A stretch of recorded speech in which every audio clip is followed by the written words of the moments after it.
Thanks for inviting this film amongst all this art lovers, picture lovers, and we are very grateful for inviting us. Yeah, I saw this film when it was made, and it was screened at the Yashwant Jawan Center. And I always wanted to see it again, like I mentioned it to you. And there's so much in the film. Dr. Shantaram's innovation with filming, music, choreography, song picturization, um, performance. Every that list is endless, and there are many places where you get goosebumps. While watching this film, as you do while watching his films. आपको कैसा लगता है? Being his daughter and being his son up, and watching this film after so many years again. How do you personally feel about this? मैं तो क्या कहूँ कि मेरे लिए तो ये इमोशनल हो जाती हूँ मैं बहुत ज़्यादा, पहली बात। दूसरा ये है कि ये फिल्म मैंने मेरे पिताजी के बारे में, पापा के बारे में सीखने के लिए मैंने उनकी फिल्म्स को स्टडी करना शुरू किया था, बिकॉज़ मैं उनकी ऑटोबायोग्राफी उनके लिए लिख रही थी।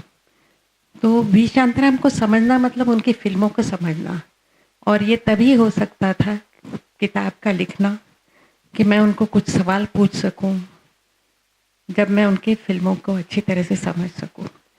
ये जब फ़िल्में मैंने देखना शुरू किया तो आई थॉट कि इस आदमी की जो ग्रोथ है एज अ फिल्म मेकर, इसको अगर एक फिल्म में बांधा जाए, गूथा जाए, तो एक फिल्म आर्ट के लिए एक बहुत अद्भुत और अनोखी चीज़ हो जाएगी। और ये थॉट मैंने मेरे भाई किरण शांताराम से डिस्कस किया, और he gave me all the encouragement. और उसने मुझे कहा कि मधुते, तुमको जो करना है करो, मैं तुम्हारे साथ हूँ। और हमारा एक फाउंडेशन है, वी शांताराम फाउंडेशन, उसके द्वारा इस फिल्म को प्रोड्यूस करने का उसने पास करा लिया, और फिर हमने ये फिल्म बनाना शुरू कर दी।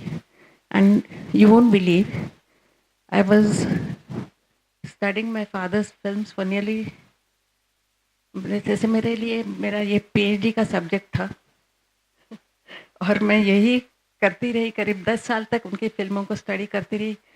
एडिटर्स के साथ बैठती थी, वो मुझे एडिटिंग समझाते पापा का। मेरे चाचा थे वी अवधूत, और दूसरे और भी कैमरामैन जिनके साथ मैंने काम किया है, वो सब मुझे लाइटिंग समझाते थे, कैमरा वर्क समझाते थे। उस वक्त कौन सी लेंसेज अवेलेबल थी जिसके थ्रू ये फिल्में शूट हुई है, क्योंकि आज सिनेमा का क्राफ्ट बहुत आगे चला गया है, तब ये सब अवेलेबल नहीं था।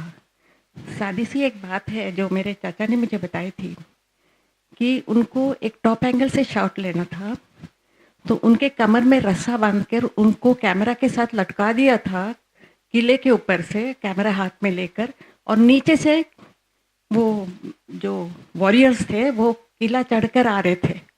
You can't imagine this today. आज हमारे यहाँ पर क्रेन्स भी ऑटोमेटिक है, तो मतलब ये तो इस तरह के कोई शूट करता ही नहीं, और कोई समझ ही नहीं सकता इस बात को। दूसरी एक बात मैं आपको बताऊं कि ट्रॉली जो actually while writing the autobiography also, तो पापा ने मुझे ये लिखने के लिए मना किया कि कह रहे हम कोई टेक्निकल बुक थोड़ी लिख रहे हैं, इसको नहीं लिखना।